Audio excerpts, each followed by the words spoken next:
Canal Novel e Fanfic Narradas. Fanfic Game of Thrones, o líder do Império. Capítulo 38, Cerco de Volantis, parte 1. Algumas horas depois, Maximus estava à frente de suas legiões enquanto cercavam Volantis, preparando-se para o cerco. No rio, a frota imperial, liderada pela almirante Lyra Thorne, já havia começado o bombardeio à marinha de Volantis, que estava sofrendo o impacto principal do ataque. O céu acima se encheu de fumaça e o eco dos tiros de canhão ressoava pelo ar. Imagem da almirante Lyra Thorne. A frota era composta por um navio de primeira classe, 2 de quarta classe e 4 de sexta classe. Cada navio era uma fortaleza flutuante, armado até os dentes com canhões e protegido por múltiplas camadas de blindagem de placas de ferro ovais. Maximus estava ansioso para vê-los em ação, pois esta era sua primeira batalha naval desde que reencarnara neste mundo. Ele olhou para a esquerda, onde o exército imperial estava posicionado, pronto para atacar Volantis. Seus rostos refletiam a mesma resolução e determinação que ele. À sua direita, as torres de cerco, verdadeiras torres de cerco construídas para escalar as muralhas de Volantis, estavam erguidas. As imponentes torres de cerco possuíam rodas na base e vários níveis internos de onde arqueiros e lanceiros podiam atacar. À frente, estendia-se a própria Volantis. As imponentes muralhas da cidade pareciam estender-se por quilômetros, um testemunho do domínio dos triarcas. Contudo, nem mesmo essas barreiras de pedra eram páreo para o que Maximus estava prestes a desencadear. Ao erguer a mão no ar, a figura vestindo as túnicas de um sacerdote vermelho surgiu à distância, caminhando em direção ao exército imperial. Maximus conteve o movimento, seu olhar fixo na figura que se aproximava. No instante seguinte, a figura parou de andar e ficou ali parada, entre o exército imperial e as muralhas de Volantis. Maximus concluiu que se tratava da mesma figura sombria que o advertira para não atacar a cidade. A figura começou a levitar, sua silhueta iluminada de forma sinistra pelas chamas furiosas de Volantis atrás dela. Uma fina névoa negra a envolveu enquanto subia cada vez mais alto, até se tornar apenas um ponto escuro flutuando no céu. Sua voz ecoou pelo campo de batalha, alcançando todos os presentes. Todos que estão diante de Volantis, ouçam-me. Vocês que ousam desafiar meu senhor não só enfrentarão estas muralhas, mas também a minha ira. A voz incorpórea reverberou ameaçadoramente pelo campo de batalha. A confusão pairava no ar em ambos os lados, mas era ainda maior do lado dos tigres, que não reconheciam aquela figura estranha.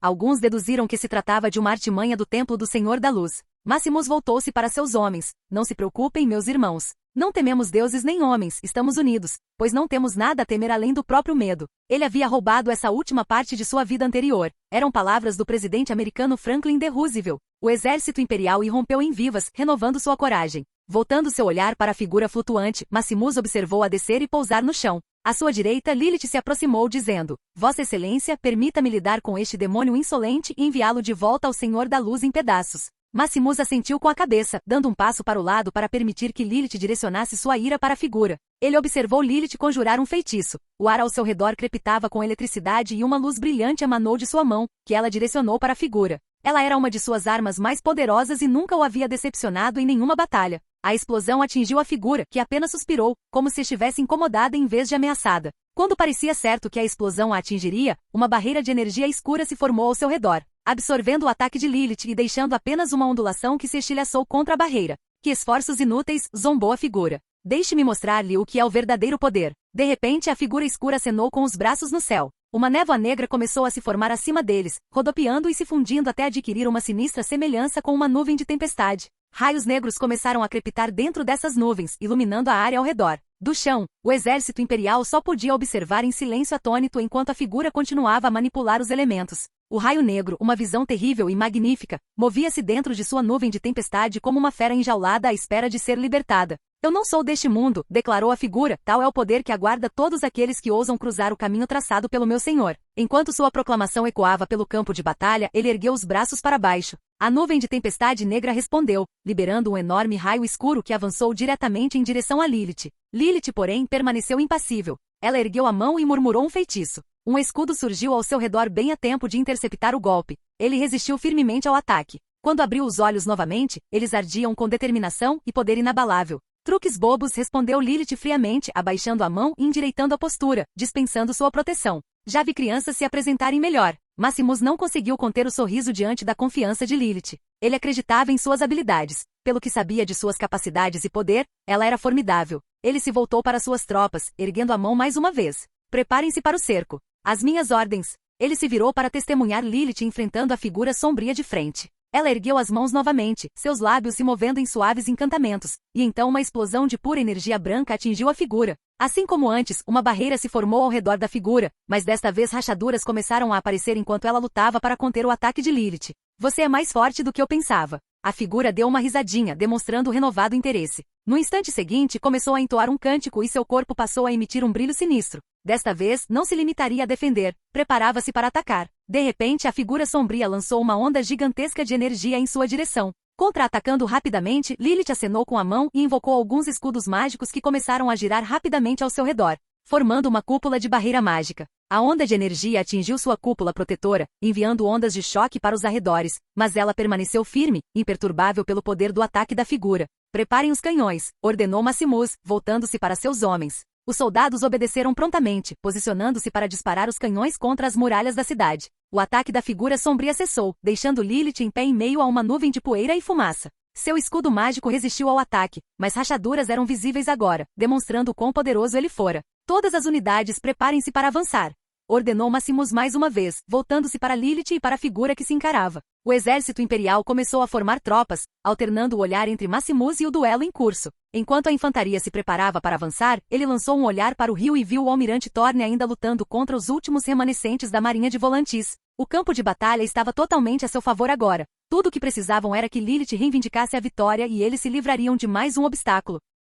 Capítulo 39 Cerco a Volantis Parte 2 Final. Lilith, com as mãos brilhando novamente com uma luz intensa, assumiu uma postura defensiva contra a figura. Enquanto a figura começava a falar em uma língua desconhecida, Maximus pôde ver o espaço ao redor deles começar a se distorcer. A figura sombria ergueu os braços. Acima deles, um vórtice de energia começou a se formar, atraindo a atenção de todos. O vórtice girava, parecendo capaz de consumir tudo à vista. A figura encarou Lilith com um sorriso sinistro, quase sádico no rosto. O duelo entre eles havia chegado ao seu ponto crítico. Em resposta, Lilith iniciou seu contra-ataque. Ela começou a entoar um feitiço que causou flutuações na área ao seu redor. Assim que terminou, o vórtice de energia da figura já se aproximava dela. Antes que pudesse alcançá-la, ela desapareceu de onde estava e reapareceu atrás da figura. Ao senti-la atrás de si, a figura se virou para vê-la parada atrás dele, mas antes que pudesse reagir, ela lançou um ataque que o imobilizou. Os momentos seguintes se desenrolaram quase em câmera lenta. A figura, firmemente presa pelo ataque de Lilith, era incapaz de se esquivar ou contra-atacar. No instante seguinte, o corpo da figura começou a se desintegrar de baixo para cima.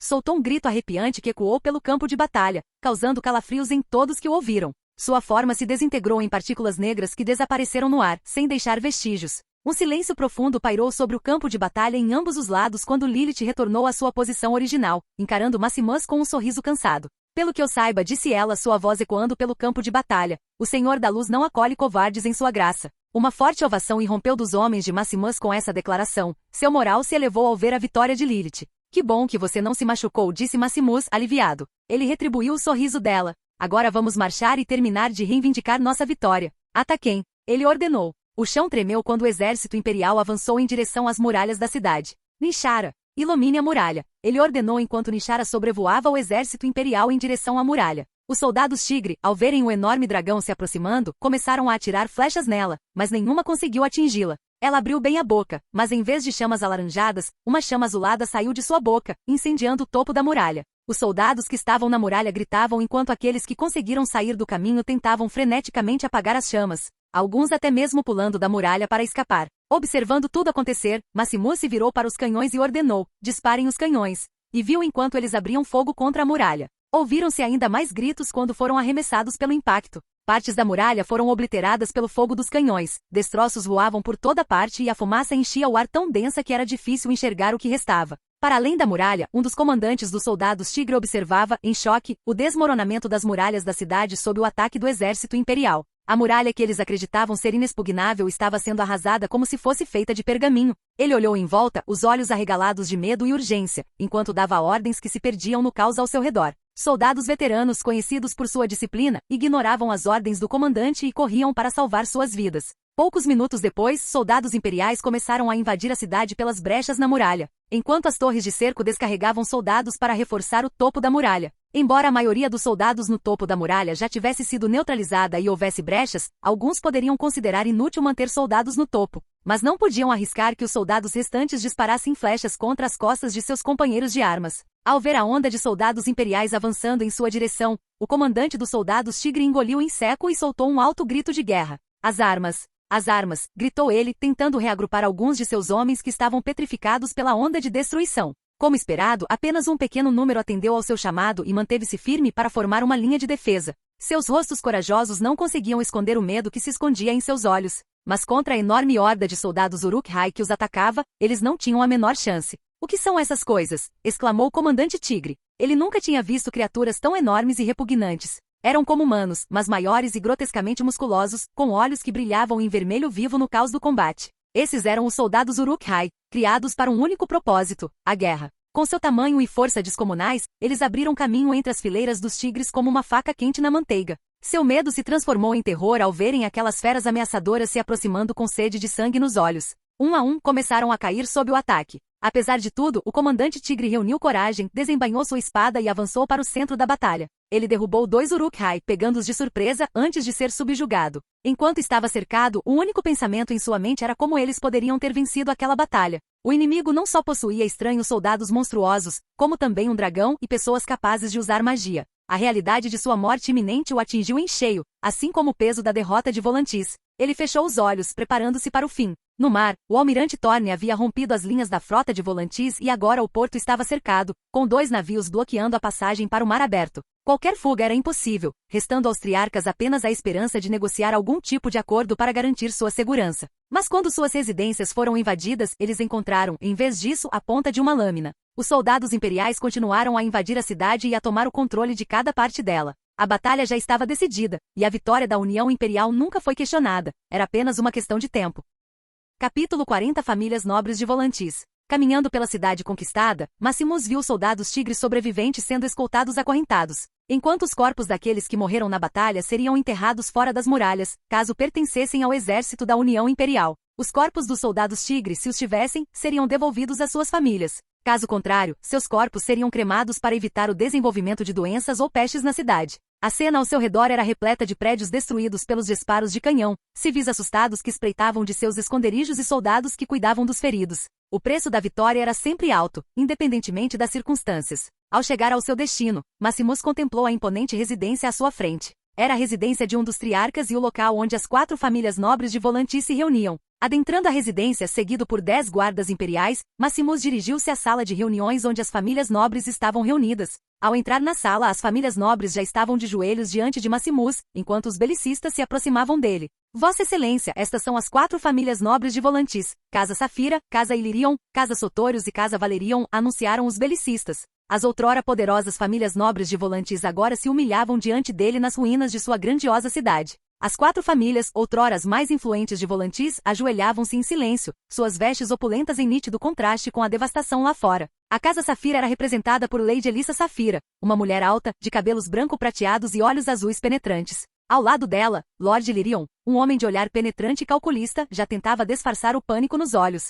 Sua família era conhecida há muito tempo por sua riqueza e controle sobre as rotas comerciais, mas sua influência agora estava escapando por entre seus dedos. A Casa Sotorius foi representada pelo jovem Lord Azin Sotorius, cuja pele escura e porte orgulhoso refletiam os antigos laços de sua família com as terras além de Volantis. Por fim, o representante de Valério, Lord Theon Valério, era um homem austero, de queixo duro e pele curtida pelo tempo. A linhagem valeriana de sua família os tornava poderosos em feitiçaria e guerra, mas nem mesmo eles eram páreo para o poder do exército de Maximus. Maximus deu um passo à frente, e atrás dele, a presença de sua guarda imperial permanecia como estátuas silenciosas, aguardando as ordens de seu líder. Seus olhos percorreram cada nobre, observando suas expressões de medo, raiva e incredulidade. A partir de agora, Volantis estará sob a autoridade da União Imperial, anunciou Maximus. Contudo, ele reconhecia que exterminar sumariamente as 4 famílias que detinham o sangue ancestral de Valíria o rotularia como um tirano e alienaria os cidadãos. Ele precisava dessas famílias por sua influência, por seu conhecimento da cidade e, acima de tudo, para manter seu domínio sobre Volantis estável. Mantê-los vivos não afetaria seus planos de abolir a escravidão e traria ainda mais benefícios para a estabilização da região que ele acabará de conquistar. Permitirei que suas famílias continuem existindo sob algumas condições. Primeiro, a prática da escravidão será abolida imediatamente, e as medidas necessárias serão tomadas para garantir que os escravos possam ser incorporados à sociedade. Segundo, cada família deverá seguir as leis da União Imperial, e a violação de qualquer uma dessas leis resultará no exílio de sua família ou em consequências ainda piores. Terceiro, contanto que vocês cumpram as leis da União Imperial e provem sua lealdade, prometo-lhes mais riquezas do que vocês podem imaginar. O silêncio na sala tornou-se denso enquanto as palavras de Maximus pairavam no ar. As famílias nobres de Volantis, que outrora só conheceram poder e privilégios, Agora se viam à mercê de um império que acabará de destruir sua cidade e derrubar seu modo de vida. Lady Elissa Safira, ainda de joelhos, ergueu ligeiramente a cabeça para encontrar o olhar de Maximus, seus penetrantes olhos azuis examinando seu rosto. Seus lábios estavam cerrados, como se estivesse ponderando suas opções. Atrás dela, os outros nobres, Lord Illyrion, Lord Azin Sotorius e Lord Theon Valerion, permaneceram em silêncio, aguardando a resposta que determinaria seus destinos. O olhar de Maximus permaneceu fixo neles enquanto ele continuava. Vocês precisam entender, Volantis não é mais a mesma. Seu poder, sua riqueza, suas terras, nada disso importa mais. A União Imperial não tolera rebeliões, nem tolera insolência. Ele acrescentou com um tom ligeiramente mais suave. Mas se vocês se aliarem a nós, haverá recompensas. Vocês poderão manter suas vidas e riquezas, mas o farão como vassalos leais. Foi Lord Illyrion quem falou primeiro, com a voz baixa e controlada, embora ainda demonstrasse um toque de medo. E se recusarmos, Vossa Excelência? O que faremos então? Suas mãos se fecharam com força à frente do corpo, revelando a tensão que o consumia. Então eu reduzirei Volantis a cinzas, respondeu ele simplesmente. Suas palavras, embora diretas, não foram ditas com malícia. Eram simplesmente a verdade, uma fria inevitabilidade. Lord Azin Sotorius cerrou os punhos. Vocês destruiriam Volantis? Uma cidade mais antiga que o seu império? Cuspiu ele, a voz se elevando em indignação. Vocês queimariam o próprio berço da civilização em nome da sua suposta paz? O olhar de Maximus voltou-se para o jovem Lorde.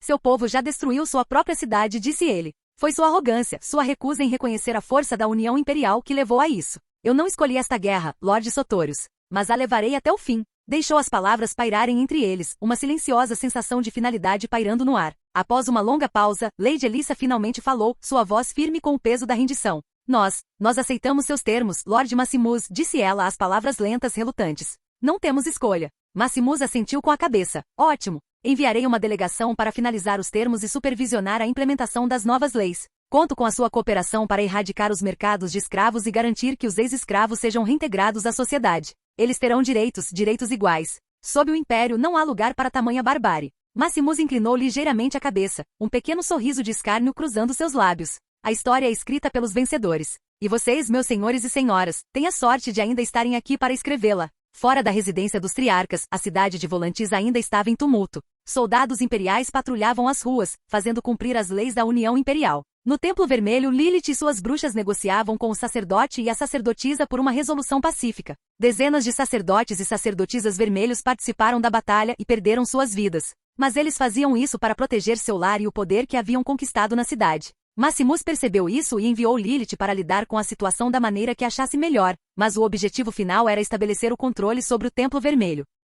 Capítulo 41 Uma grande guerra a caminho. Nas ruínas da Muralha Negra, outrora uma fortaleza inexpugnável, agora um testemunho do poder imperial. Homens e mulheres trabalhavam arduamente para remover os escombros. A visão daquela muralha outrora grandiosa despertou inquietação no coração de Lord Illyrion, mas ele cerrou os dentes e incitou seus homens a trabalharem com mais afinco. Seu povo dependia dele. A casa Illyrion ressurgirá, sussurrou ele. No porto, os antigos escravos experimentaram pela primeira vez a liberdade, aprendendo gradualmente a interagir com um mundo que já não os via como propriedade, mas como iguais. A maioria achou inacreditável, com os olhos arregalados de confusão e admiração. Ajudá-los a se adaptar foi um processo complexo que exigiu paciência e empatia, qualidades que haviam sido raras em Volantis durante séculos. Em toda a cidade, em locais escondidos da vista de todos, soldados imperiais desmantelavam as redes clandestinas de tráfico de escravos e caçavam os escravistas remanescentes que haviam tentado escapar da justiça da União Imperial. Maximus sabia que enquanto as antigas redes de tráfico humano ainda operassem, Volantis jamais seria verdadeiramente livre. Não se tratava apenas de vencer batalhas, tratava-se de erradicar o veneno que corroía a alma da cidade há séculos. Antes de partir para a Baía dos Escravos, Maximus havia estabelecido um plano de 3 meses para consolidar o controle sobre Volantis antes de sua próxima campanha. O plano consistia em construir mais navios para a marinha durante esse período e reunir seu exército, que ele levaria para conquistar a Baía dos Escravos. Faraday já havia relatado que a Baía dos Escravos já tinha recebido notícias de sua derrota na Batalha do Rhoyne, o que os deixou muito agitados, pois antecipavam sua vitória sobre os selvagens de Avenzit. Os grandes mestres de Astapor, Yunkai e Meeren haviam se reunido para discutir sua estratégia contra a recente vitória da União Imperial em Volantis. Conversas sobre o recrutamento de mais exércitos e o reforço das fortificações preenchiam seus aposentos. A esmagadora derrota na Batalha de Rhoyne, da qual ninguém retornou, servia como um sombrio lembrete do que os aguardava caso não se preparassem adequadamente. Os escravos eram explorados mais do que nunca, e muitos outros eram forçados a pegarem armas e lutar. As cidades de Mantares, Elyria e Tolos foram convidadas a se juntar à aliança das 3 cidades. Alguns meses atrás, quando o exército das 3 cidades partiu pela primeira vez, as outras 3 cidades da região não acharam necessário aderir à aliança, pois acreditavam que ela seria capaz de lidar com alguns selvagens sem problemas. Contudo, à medida que as notícias de sua derrota chegavam, suas mentes mudavam. As cidades de Mantares, Eliria e Tolos convocaram suas próprias reuniões, sussurrando a portas fechadas. O medo pairava sobre essas cidades. A queda de Volantis era apenas um prelúdio para o que estava por vir, sua própria ruína, caso não reconhecessem a ameaça dos selvagens do oeste. São monstros, disse o mestre durante uma reunião em Tolos, enquanto sua mão brincava com a barra de sua túnica. Todos nós já ouvimos as histórias. De fato, ouvimos as histórias, e se eu acreditar nelas, podemos presumir que esta União Imperial está tentando recriar o domínio valeriano, respondeu outro mestre. Mas essas pessoas não são valerianas, e eu não me curvarei diante delas de forma alguma. O outro mestre concordou com essa afirmação, e chegou-se a um consenso geral de que eles se aliariam à aliança das 3 cidades para se prepararem para se defenderem dos selvagens ocidentais. Alheio aos sussurros nos aposentos das 3 cidades, Maximus estava imerso na estratégia de consolidar seu domínio sobre Volantis e a região circundante, preparando-se para a próxima etapa de sua conquista. Mas as notícias da Baía dos Escravos eram preocupantes, e sua rede de inteligência em Essos informou que os grandes mestres de Astapor, Yonkai e Meeren já se preparavam para continuar a guerra. A derrota na Batalha do Rhoyne, um golpe devastador que reverberou por toda a região, apenas fortaleceu sua determinação em defender seu sistema corrupto e arraigado de escravidão. No coração de Volantis, Maximus estava diante de um mapa estendido sobre uma grande mesa no centro de comando de seu novo quartel-general, que se tornaria o centro do poder da cidade. A cidade ao seu redor ainda se recuperava da queda, mas, aos seus olhos, era uma tela em branco, à espera de ser remodelada. A imponente fortaleza da Muralha Negra era apenas uma peça do quebra-cabeça. Eles já haviam começado os trabalhos de reconstrução e até mesmo dado os primeiros passos para a abolição da escravidão. Os sacerdotes vermelhos foram completamente erradicados, juntamente com seus soldados escravos conhecidos como Mão Flamejante, pois Maximus não queria que outra figura poderosa emergisse de uma de suas linhagens. Em seu lugar, um templo para venerar a Mãe Rhoyne seria erguido. Maximus desejava estabelecer uma nova religião que substituísse a difundida religião de Errilolor. A religião de Errilolor seria considerada hostil devido à sua prática de sacrifícios e aos seus ideais gerais. Os fiéis de Errilolor não seriam mortos sumariamente, mas sua religião não seria protegida pela lei imperial e não poderiam estabelecer templos em nenhum território conquistado ou reivindicado pela União Imperial. Em resumo, qualquer pessoa poderia cultuar Errilolor em qualquer cidade imperial, mas não lhe seria permitido construir templos, pregar abertamente os ideais de sua religião ou influenciar outros a se converterem. A liberdade religiosa era importante, mas Maximus também conhecia os perigos de ideologias insidiosas se infiltrarem na sociedade que ele tentava criar. Ele precisava de unidade, não de lealdades fragmentadas. Os seguidores de Errilolor teriam permissão para persistir, mas em silêncio. Vossa Excelência, tenho outro assunto a tratar, uma voz interrompeu seus pensamentos. Era Faraday, seu mestre das sombras, que entrou na sala com uma leve reverência. Fale, Faraday, ordenou ele. As 3 cidades começaram a reunir forças, disse Faraday com expressão séria. Elas temem a ascensão da União Imperial, e seus emissários já estão a caminho das cidades de Mantares, Eliria e Tolos. Acreditam que a destruição de Volantis é apenas o começo e estão se preparando para uma grande guerra.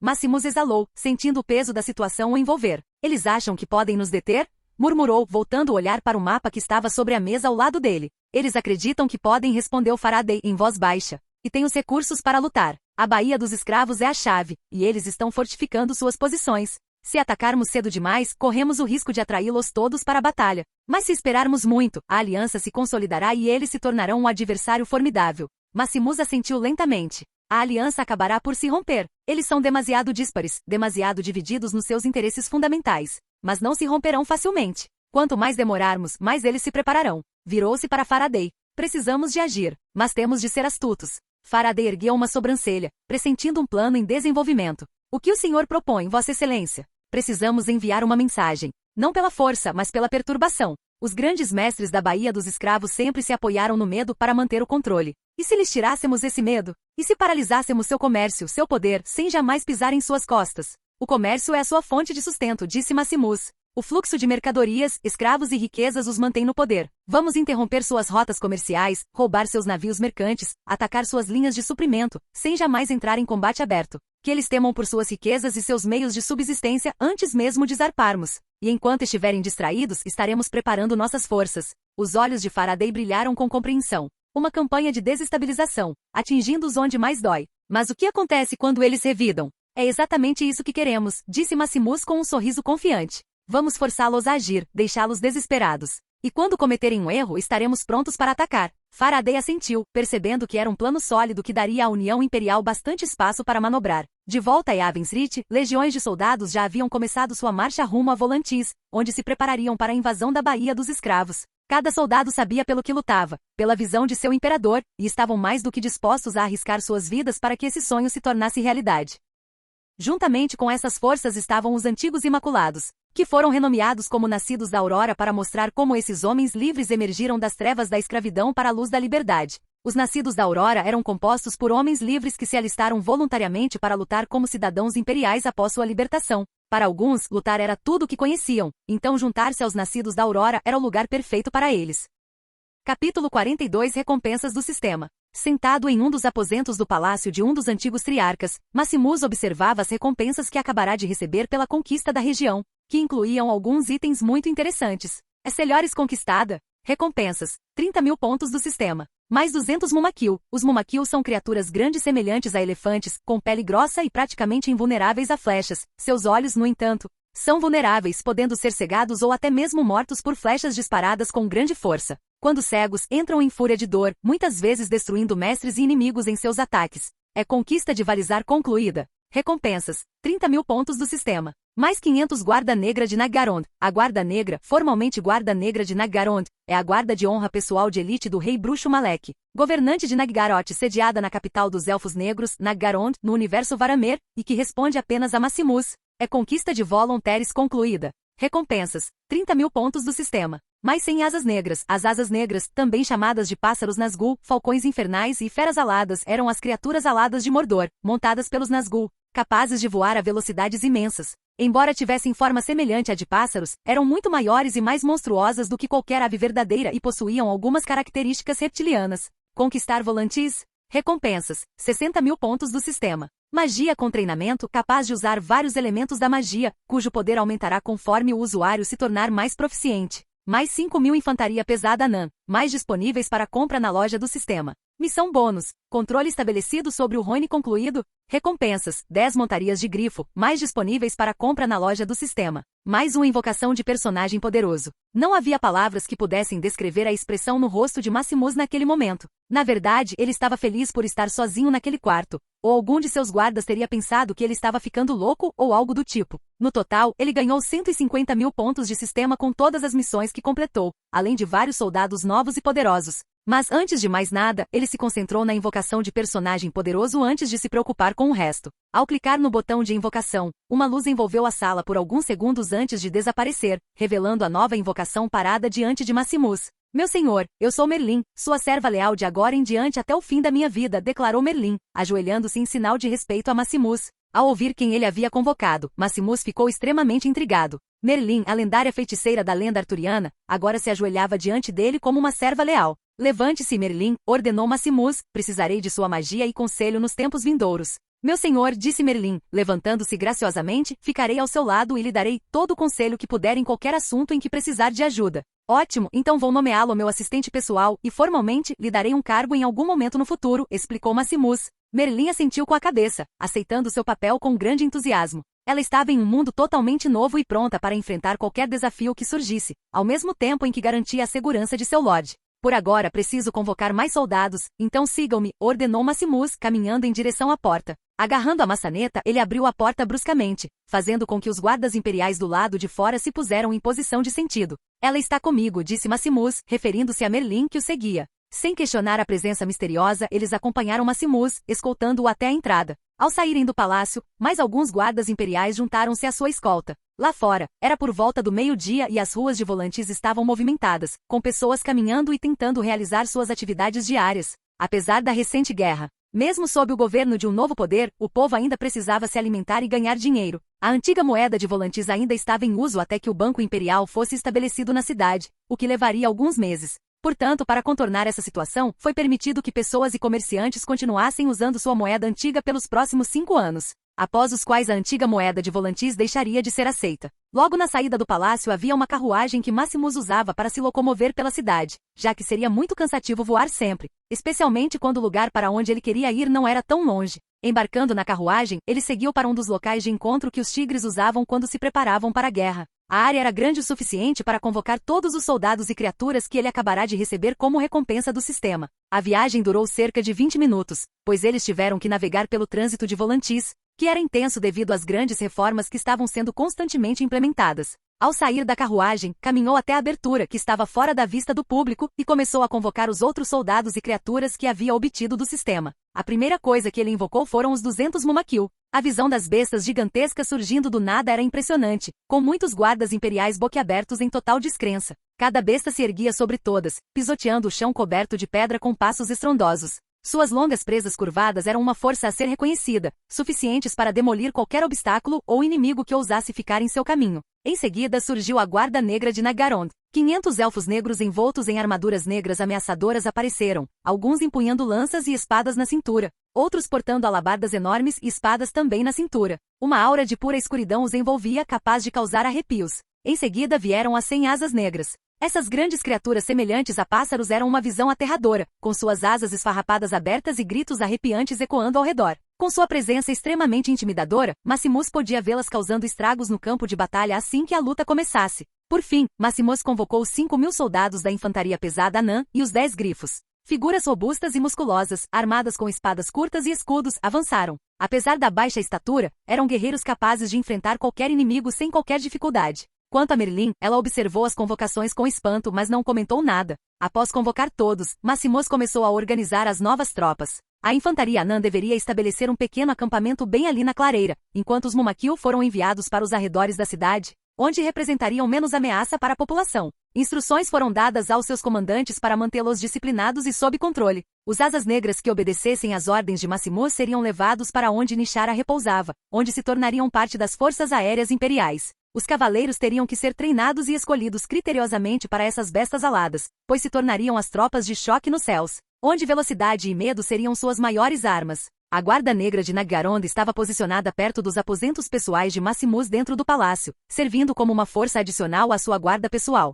Os grifos tinham liberdade para voar livremente, pois Maximus havia sido informado pelo sistema de que, contanto que estivessem bem alimentados, não atacariam pessoas aleatoriamente, a menos que recebessem ordens para isso. À medida que as ordens eram dadas e postas em prática, o povo observava com apreensão e admiração essas novas criaturas vagando pela cidade. A visão de dragões sobrevoando já era aterrorizante, e agora mais criaturas semelhantes a dragões voavam por ali. Mas como não representavam ameaça para as pessoas, seus medos não as impediram de continuar caminhando pelas ruas de Volantis. Com essas novas convocações, ele mal podia esperar para usá-las, juntamente com suas outras forças, durante as batalhas que ocorreriam na Baía dos Escravos.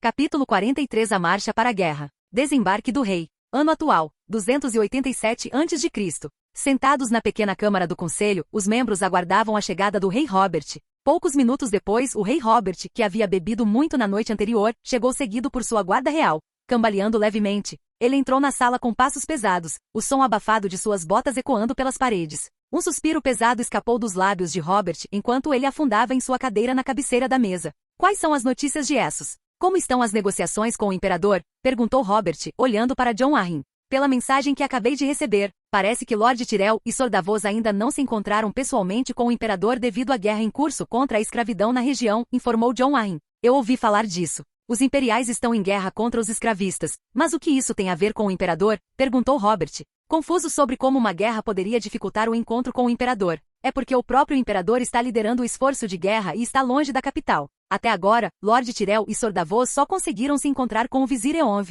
que ocupa uma posição relativamente alta dentro da União Imperial, mas não conseguiram avançar mais do que isso, afirmou John Arryn. O grão-mestre Picelli, conhecido por sua impaciência, não recebeu bem a notícia. Meu rei, disse ele finalmente, com a voz rouca devido à idade avançada. Este imperador, que possui dragões, se os rumores forem verdadeiros, abriga os membros restantes da família Targaryen, e agora se recusa até mesmo a receber nossos enviados. É uma afronta, um claro insulto ao seu reinado. Robert franziu a testa, levando a mão à taça de vinho à sua frente. Após um gole, respondeu ao que Picelli disse. Pode ser verdade, Picelli admitiu, limpando as manchas de vinho da boca. Contudo, a realidade é que devemos agir com cautela. Dragões não são vistos há mais de 100 anos. Apenas os rumores sobre dragões, confirmados por Varys, nos obrigam a vigiar nossas ações. Santanis, que estava quieto, interveio oferecendo mais informações sobre o assunto. Existem mais do que apenas dragões? Aparentemente também existem criaturas estranhas e pessoas que podem usar magia. Ao ouvirem isso, todos os olhares se voltaram para Varys. De fato, afirmou Varys.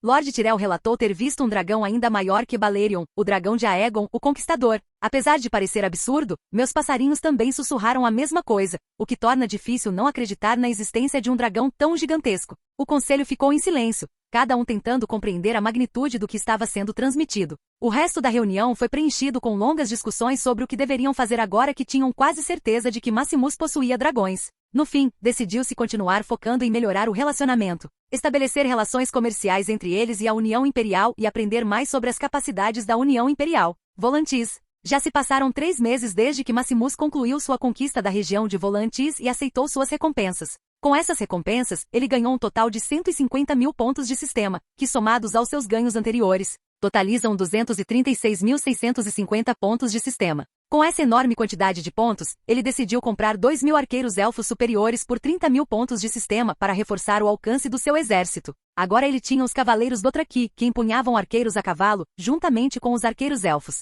que podiam lançar uma chuva de flechas sobre os inimigos a uma distância maior do que os cavaleiros Dothraki conseguiam. Marchando pelos portões de Volantis, Maximus estava ao lado de Nishara, que jazia no chão ao seu lado. À frente deles, a Legião Eterna, o exército real de Maximus, avançava. 100 mil soldados, de origens muito diversas, marchavam juntos como um só. Acima da legião, os grifos e asas negras sobrevoavam o local, projetando sombras no chão. Atrás deles vinham os Mumakil, que faziam a terra tremer sob seus passos pesados, e a infantaria anã marchava em fileiras disciplinadas. Merlin sobrevoava o local montada em um dos grifos, pois havia sido encarregada das outras criaturas voadoras, já que até o momento, elas não possuíam cavaleiros treinados. A longa fila de soldados continuava a sair da cidade, deixando uma guarnição de 10 mil soldados para manter a ordem. A Mão Sombria tinha uma presença marcante na cidade para garantir que as famílias nobres e o povo não tentassem derrubar o domínio imperial. De volta a Maximus, ao lado dele e de Nishara estavam Lilith e suas bruxas subordinadas, cada uma montada em um grifo. Assim que a maior parte da legião passou, Maximus montou em Nishara, que continuou com a cabeça apoiada no chão. A voz de Maximus baixou para um sussurro enquanto ele se inclinava em direção à cabeça de Nishara.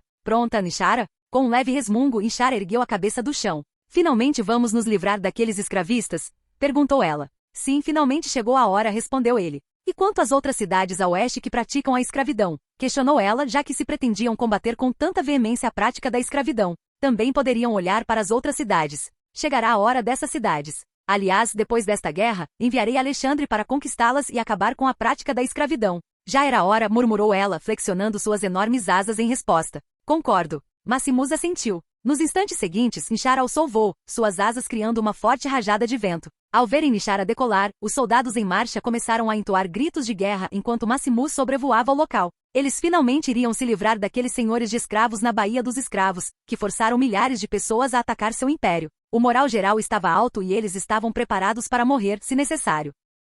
Capítulo 44 Golfo da Dor. O Golfo da Dor é um grande golfo que leva à Baía dos Escravos, ao largo da costa sul de Essos. Nos últimos 3 meses, o golfo esteve bloqueado pela Marinha Imperial sob o comando da Almirante Thorne. Utilizando os novos navios de linha, ela bloqueou o golfo, impedindo que a Baía dos Escravos continuasse seu comércio de escravos com as outras cidades livres como Mir, Lige e Tiros, bem como com o Extremo Oriente. Em um período de 3 meses, dezenas de navios foram abordados e capturados, libertando milhares de escravos e prendendo dezenas de traficantes de escravos. A nova Aliança dos Mestres, que abrangia não apenas Astapor, Meeren e Yunkai, mas também as cidades de Mantares, Eliria e Tolos, criou uma frota composta por navios mercantes comprados e convertidos em navios militares. Eles usaram essa frota para tentar romper o bloqueio 2 vezes até agora, e em ambas as vezes falharam, perdendo um total de 200 navios, enquanto a Marinha Imperial perdeu apenas 5. A Almirante Thorne estava no convés de seu navio Almirante, o Fúria Imperial, um enorme navio de primeira classe que pesava 2.000 toneladas. Tinha 55 metros de comprimento,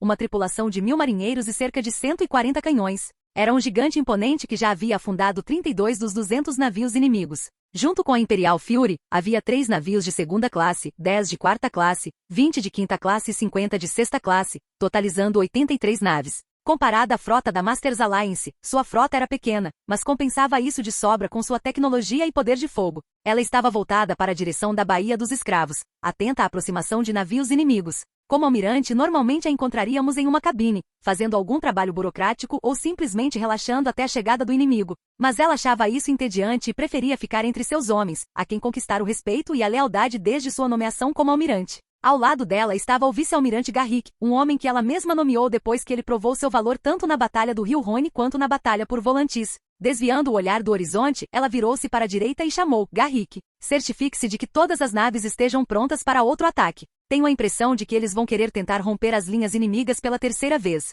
Sim, almirante respondeu com um aceno de cabeça antes de partir rapidamente para delegar as ordens. Ordenou ao marinheiro que hasteasse a bandeira branca, usada para chamar a atenção de todos os navios da frota, sinalizando uma mensagem geral ou uma ordem iminente. Além disso, um sino também foi tocado, levando vários outros navios a tocarem seus sinos para chamar a atenção daqueles que estavam longe do navio almirante. Após a bandeira branca sólida, veio a bandeira verde sólida, sinalizando que o restante da frota deveria estar 100% pronto para um possível combate. Assim que a bandeira verde foi hasteada, as demais naves fizeram o mesmo, enquanto Garrick retornava ao lado da almirante Thorne para atualizá-la, já que ela observava pelo telescópio. A frota recebeu suas ordens, senhora, e estará pronta nos próximos 4 minutos, informou Garrick. Esse era o limite de tempo que eles haviam sido treinados para cumprir, a fim de aumentar sua capacidade de resposta e prontidão em caso de emergências. Thorne abaixou o telescópio por um segundo para olhar ao redor e viu que a maioria das outras naves já havia hasteado sua bandeira verde em resposta às suas ordens, o que indicava que suas naves estavam prontas para a ação. Ótimo, porque o inimigo já está agindo novamente, respondeu ela, entregando o telescópio a Garrick, que também deu uma olhada. Ele viu a frota da Aliança do Mestre se aproximando com escravos amarrados à proa do navio, numa tentativa de minar o moral da Marinha Imperial. Que selvagens! Exclamou Garrick em voz alta ao ver os escravos amarrados, com aparência de desnutridos e já à beira da morte. Ele devolveu o telescópio e juntou as mãos em oração. Rezo para que o mar poupe essas pobres almas e lhes ofereça retribuição contra esses senhores de escravos, murmurou, com a voz carregada de compaixão. Ele não adorava nenhum deus, mas sim o mar, e desejava ser marinheiro enquanto pudesse. A expressão da almirante Thorne endureceu quando ela recuperou o telescópio de Garrick. Seus olhos se estreitaram ao observar as naves que se aproximavam. A frota da Aliança do Mestre vinha usando essas táticas desprezíveis desde o início do bloqueio, amarrando escravos à proa de seus navios e usando-os como escudos humanos para impedir que a Marinha Imperial entrasse em combate. Thorne já havia visto essa estratégia antes, mas conhecia seu dever e só podia vingar aqueles que sofreram durante esta guerra para que os escravos restantes pudessem ser libertados.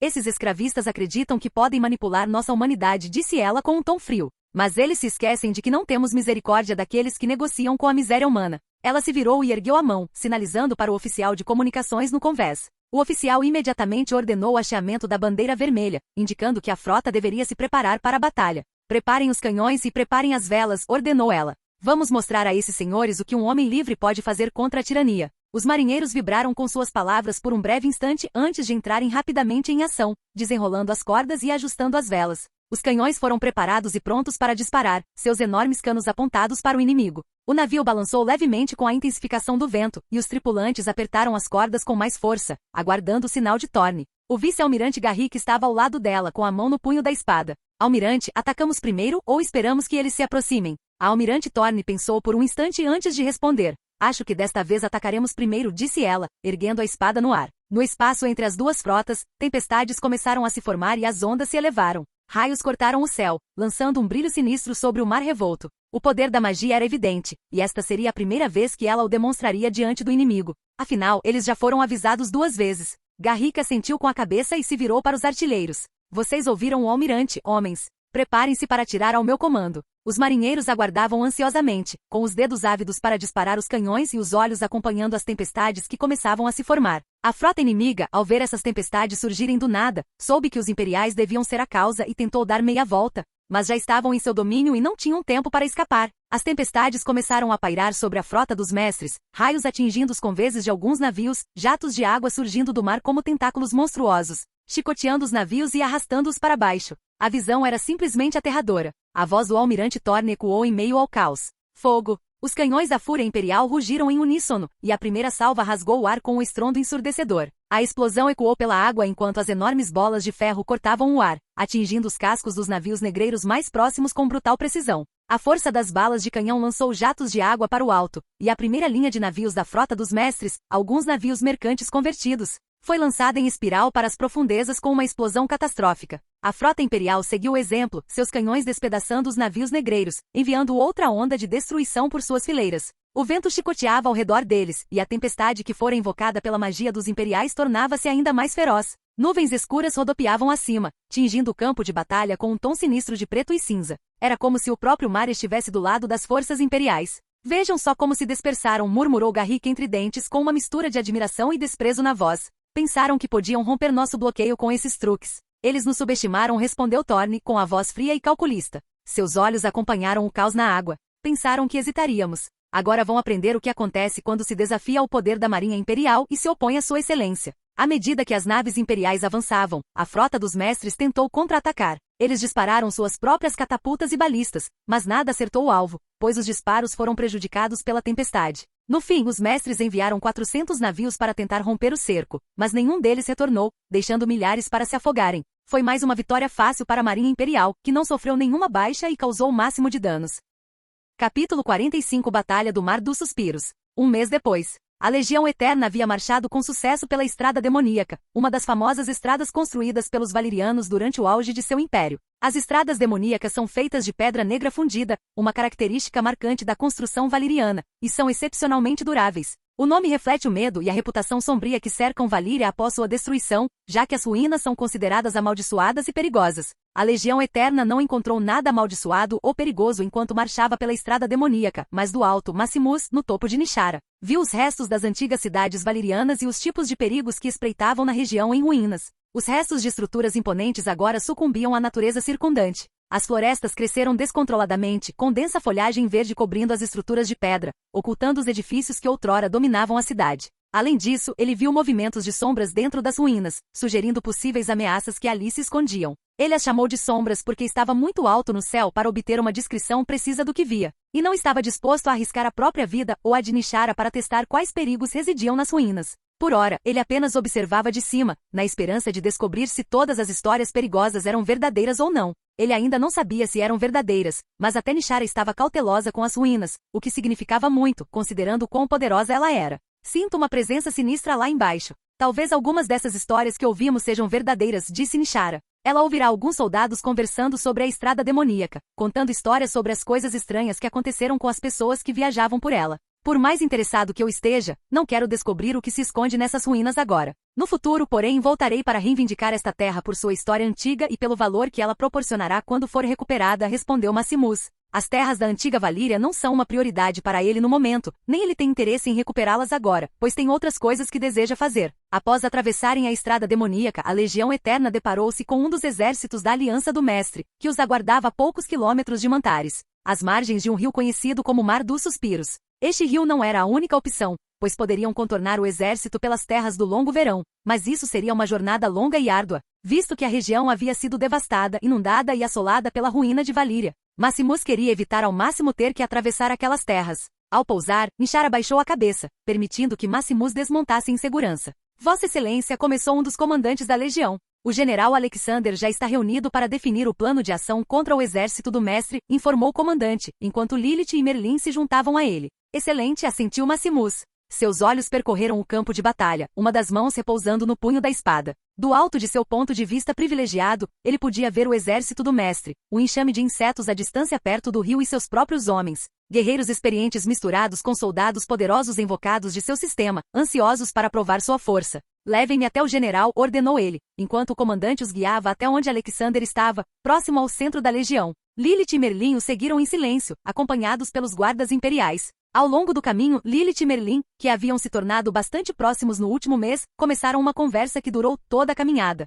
Maximus conversava com seus guardas imperiais como de costume, buscando fortalecer o relacionamento com eles, já que eram eles que arriscavam a vida para protegê-lo. A tenda de comando fervilhava de atividade quando Maximus entrou acompanhado por Lilith, Merlin e sua guarda imperial. Lá dentro, uma grande mesa estava repleta de mapas da região, marcadores indicando movimentos inimigos, posições inimigas e pontos estratégicos ao longo do Mar dos Suspiros. O alto general Alexander, que vestia sua armadura leve com o brasão de sua casa na placa peitoral, curvou-se respeitosamente ao ver Maximus. Os outros tenentes, comandantes, vice-comandantes, capitães elfos e estrategistas anões fizeram o mesmo. Maximus os dispensou com um gesto enquanto Alexander começava a atualizá-los sobre os acontecimentos. Vossa Excelência, cumprimentou Alexandre. O inimigo fortificou sua posição perto do rio. Seu número é considerável, mas seu moral parece abalado, provavelmente devido às notícias de nossas vitórias em Volantis e de nossa própria legião maciça. Maximus aproximou-se da mesa, seus olhos percorrendo o mapa. O que sabemos sobre a composição deles? Alexandre fez um gesto para um de seus tenentes, um anão com uma barba espessa trançada em padrões intrincados. O exército deles é composto principalmente de escravos recrutados à força, com um núcleo de soldados treinados da Aliança dos Mestres. Eles têm alguns elefantes de guerra e cavalaria, mas sua principal força reside nas fortificações defensivas ao longo da margem do rio. Maximus assentiu com a cabeça, sua mente já elaborando um plano. E suas fraquezas? Seus escravos cederão se pressionados o suficiente, e seus líderes são arrogantes, esperando que lutemos em seus termos. O rio é sua fonte de vida. Se os isolarmos dele, seus suprimentos e seu moral ruirão, respondeu o anão. Lilith deu um passo à frente, sua voz carregada de curiosidade. E quanto à magia? Eles empregaram algum feiticeiro? Recebemos relatos de feiticeiros da Casa dos Imortais em seu exército, mas nada definitivo. Se algo acontecer, acredito que Lady Merlin ou Lady Lilith e suas bruxas poderão lidar com qualquer coisa que surgir em meio à batalha. Merlin e Lilith assentiram, pois não detectaram nenhuma presença mágica poderosa no exército inimigo, mas sabiam que o inimigo também poderia estar mascarando sua própria presença para surpreendê-los durante a batalha. Sem se preocupar com os relatos dos feiticeiros, Maximus apoiou-se na mesa. Temos os números, a estratégia, o moral e a força aérea imperial. Mas não os subestimemos. O desespero deles tornará a situação perigosa e causará mais baixas do que o necessário, afirmou Maximus, continuando. Eis o plano: lançaremos um ataque aéreo, atraindo as tropas da linha de frente para longe da margem do rio e de suas fortificações, permitindo que nossos soldados o cruzem sem serem incomodados. Ao mesmo tempo, quero que as bruxas, voando em grifos, ataquem suas linhas de suprimento e seus comandantes. Ele apontou para uma seção do mapa. Os canhões dispararão 3 salvas antes do ataque aéreo, depois passarão a lançar uma chuva de destruição sobre suas linhas de retaguarda. Alexandre assentiu, concordando com o plano. Um plano sólido, Vossa Excelência. A combinação de superioridade aérea, artilharia e forças terrestres coordenadas deve garantir perdas mínimas do nosso lado. Os canhões já estão posicionados e prontos para disparar ao seu comando. Ótimo. O momento certo será crucial. Os canhões devem romper as linhas iniciais antes que nossas forças aéreas ataquem, e a distração deve ser suficiente para desorientar sua estrutura de comando. Assim que os grifos e as bruxas semearem o caos, a Legião Eterna avançará e esmagará sua formação. Todos assentiram e a reunião terminou. Imediatamente começaram a trabalhar na organização dos itens discutidos durante a reunião. Após algumas horas, tudo estava pronto. Voando para a vanguarda da legião no topo de Nishara, Maximus ergueu sua espada, sua voz ecoando por todo o campo de batalha enquanto até mesmo o exército inimigo observava. Legião Eterna. Hoje não lutaremos apenas contra um inimigo, mas começaremos a destruir uma instituição de crueldade e opressão. Que os mestres saibam que seu tempo acabou e que o mundo veja o poder do nosso império. Os soldados rugiram em uníssono, suas vozes ecoando pelo campo de batalha. As bruxas lançaram seu feitiço, e uma magia protetora envolveu o exército. Acima, os cavaleiros de grifo circulavam, aguardando o sinal. Maximus fez um sinal para as equipes de artilharia. Fogo. O chão tremeu quando os canhões dispararam a primeira saraivada. Explosões irromperam nas linhas de frente inimigas, destruindo fortificações e mergulhando soldados no caos.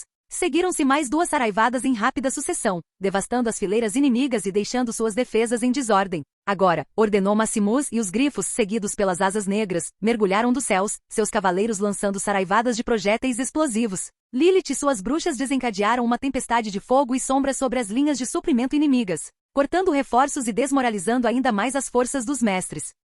Nishara rugiu, suas asas gigantescas criando rajadas que desequilibraram os soldados inimigos enquanto Maximus liderava o ataque. A Legião Eterna avançou, cruzando o rio sem oposição e investindo contra as fileiras inimigas desorganizadas. As forças terrestres avançaram rapidamente, flanqueando as formações inimigas restantes e dizimando-as com eficiência implacável. Horas depois, o campo de batalha jazia silencioso, exceto pelos gemidos dos feridos e o crepitar das fogueiras que se extinguiam. O exército do mestre estava destroçado, seus elefantes de guerra mortos, sua cavalaria derrotada e seus comandantes mortos ou capturados. Escravos que haviam sido forçados a lutar ajoelharam-se em rendição, suas correntes quebradas pelos soldados imperiais que avançavam. Maximus estava no centro do campo de batalha, sua armadura manchada com o sangue de seus inimigos. Nishara estava atrás dele, sua presença lançando uma sombra sobre os destroços do exército inimigo. Alexandre aproximou-se, saudando. A vitória é nossa, Vossa Excelência. As forças dos mestres estão em plena retirada e suas linhas de suprimento estão em ruínas. O mar dos suspiros é nosso. Maximus assentiu com a cabeça com uma expressão estoica.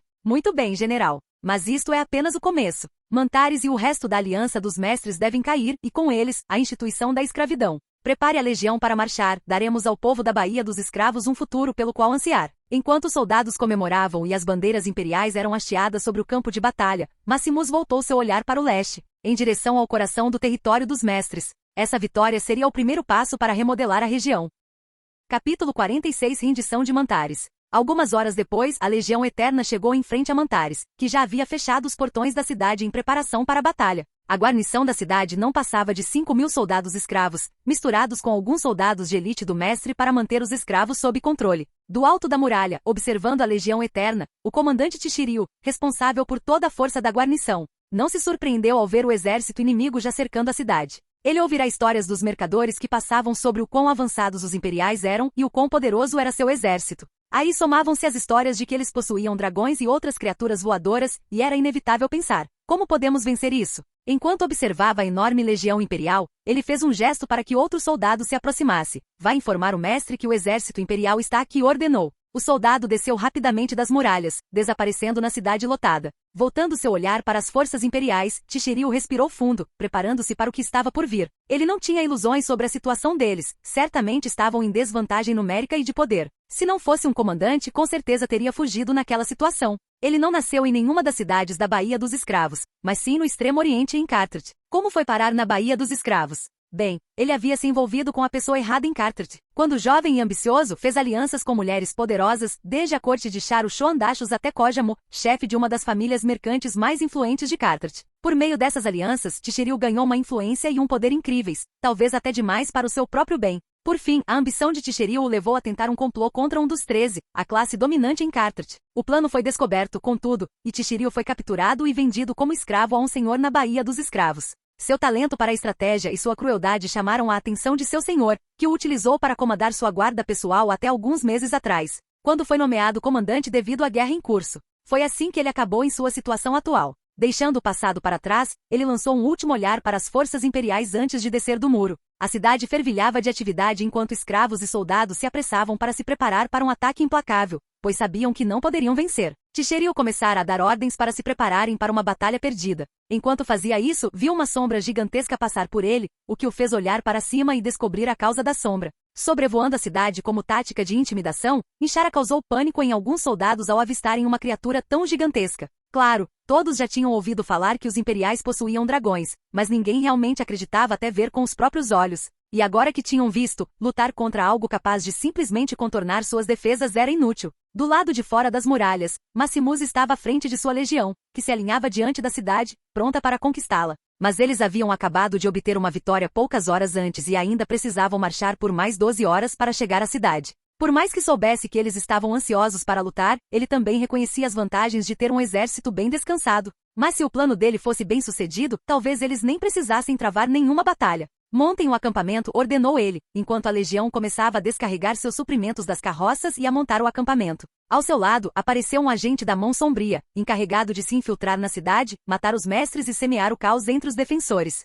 Vossa Excelência, infiltramo-nos com sucesso na mansão do mestre e aguardaremos até o amanhecer para eliminá-los. Maximus assentiu, voltando seu olhar para as muralhas da cidade. Muito bem, respondeu. Esperaremos até o amanhecer antes de lançar o ataque. O mestre provavelmente espera que hajamos imediatamente, e usaremos isso a nosso favor. Algumas horas depois, já passava da meia-noite e os soldados escravos mantinham vigilância constante sobre qualquer movimento fora da muralha. Os senhores não acreditavam que os imperiais esperariam até o amanhecer para atacar, então obrigaram os soldados a permanecerem de guarda durante toda a noite, privando-os do sono tão necessário para a batalha da manhã seguinte. Tichiryu tentou dizer-lhes que deveriam ter soldados vigiando as muralhas em turnos para garantir que todos dormissem o suficiente. Mas o mestre ignorou a sugestão e simplesmente disse que se os soldados quisessem comer, poderiam ficar acordados protegendo a cidade por quantas horas fossem necessárias. Tichiryu estava acostumado a esse tipo de reação de pessoas poderosas que desconheciam os limites de uma pessoa ou os efeitos das condições a que eram impostas. E havia espiões demais do mestre infiltrados no exército para que ele resolvesse o problema por conta própria, então tudo o que lhe restava era obedecer. Ao amanhecer, figuras sombrias rondavam a mansão dos mestres enquanto estes tomavam o café da manhã com suas famílias.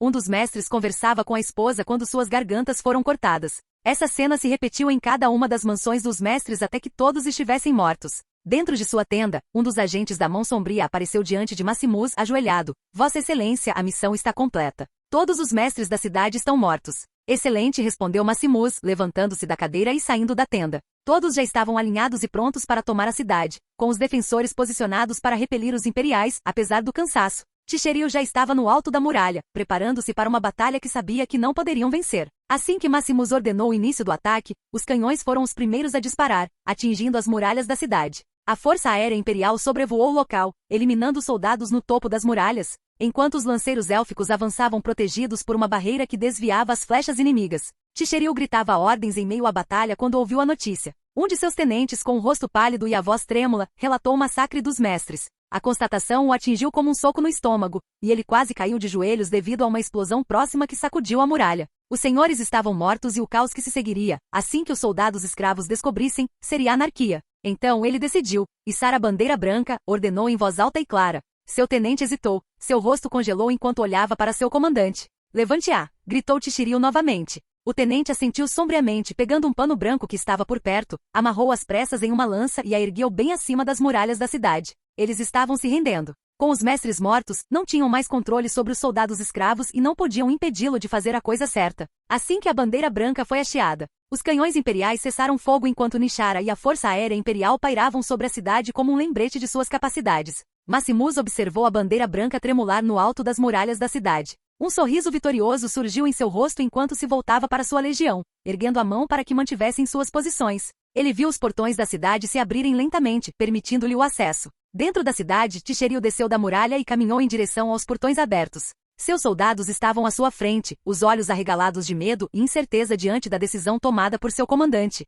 Ao se aproximar do portão, ele viu um grupo de pessoas se aproximando, vestindo armaduras escuras de placas completas. Eram os guardas negros de Naggaroth, que causaram arrepios em Ticheril. Fui enviado em nome de Sua Excelência para discutir os termos, disse a figura principal. Embora sua voz estivesse abafada pelo elmo de metal que lhe ocultava o rosto, havia uma autoridade inerente nela. O homem era alto e imponente, sua armadura adornada com intrincados símbolos de poder e prestígio. Meu nome é Haelor Blacktor. Ticheril engoliu em seco. Fez um esforço para manter a voz firme ao responder. Eu sou Ticheril, comandante do exército da cidade. Nós, nos rendemos. Haelor assentiu, pois sabia que não teriam chance se continuassem a resistir, e com a morte do mestre, nada os obrigava a lutar. Muito bem, então. Sua Excelência concederá misericórdia a todos os soldados e civis da cidade, exceto aos escravistas. Qualquer um considerado escravo será morto, independentemente de sua justificativa, e todos os escravos serão libertados daqui em diante. Temos termos. Embora soasse como uma pergunta, Ticheril sabia que era mais uma ordem, e ele de forma alguma recusaria essa oferta para que ele e os outros soldados escravos pudessem viver mais um dia. Sim, temos termos. Enquanto ele dizia isso, alguns tenentes que não eram escravos e sim leais aos mestres saíram pelos portões atrás de Ticheril gritando e berrando. Ei, que diabos vocês estão fazendo? Gritou o primeiro deles. Estamos negociando nossa rendição, respondeu Ticheril, em voz alta o suficiente para que todos os presentes ouvissem. Vocês estão traindo os mestres, gritou outro tenente com a voz repleta de incredulidade e indignação. Os mestres já estão mortos, afirmou Ticheril friamente, lançando um olhar fulminante ao homem. Ou você não ouviu? A partir de agora eu estou no comando. Qualquer um que se oponha a isso pode se apresentar agora. Não recebemos ordens de um mero escravo, exclamou um tenente com voz desesperada. Nós somos os homens livres, e você é o escravo, então você obedecerá às nossas ordens. Haelor deu uma risadinha sob seu elmo. Bem, rapazes, disse ele sarcasticamente, parece que vocês têm 3 opções: juntar-se aos seus mestres mortos, tornar-se os escravos que desprezaram ou aceitar este acordo. Lembrem-se, apontou para a formação de tropas imperiais atrás dele, temos canhões prontos para disparar a qualquer momento. Ao avistarem o enorme exército atrás de Haelor, os rostos dos tenentes que protestavam empalideceram diante da visão do exército imperial. Seus olhares percorreram a imensa formação de soldados, em seguida se voltaram para o céu, para as estranhas criaturas voadoras que começaram a se agitar por não conseguirem se banquetear com suas presas abaixo. Não havia nada que pudessem fazer a não ser se render. De qualquer forma, eles não eram os donos, então podiam continuar vivendo, mas quem sabe o que o futuro lhes reservava. Com isso resolvido, a Legião Eterna marchou para a cidade e começou a assegurar todos os bens do antigo mestre, prender os soldados restantes e iniciar a integração da cidade ao domínio imperial. Maximus permitiu que seu exército descansasse por alguns dias antes de partir para atacar Tolos. Alexandre lideraria o exército na conquista de Tolos, enquanto Maximus se dirigiria à frota imperial para auxiliá-la no ataque à Ilíria, situada em uma ilha próxima à costa de Tolos. Obrigado por assistir, se gostou deixa o like e inscreva-se. Quanto mais apoio mais vídeos, e se possível apoie o canal doando no Pix do canal na descrição do vídeo. Qualquer valor ajuda, assim o canal pode trazer fanfics e novels de autores pagos e novos vídeos são postados com mais frequência. Muito obrigado a todos, curtam o canal.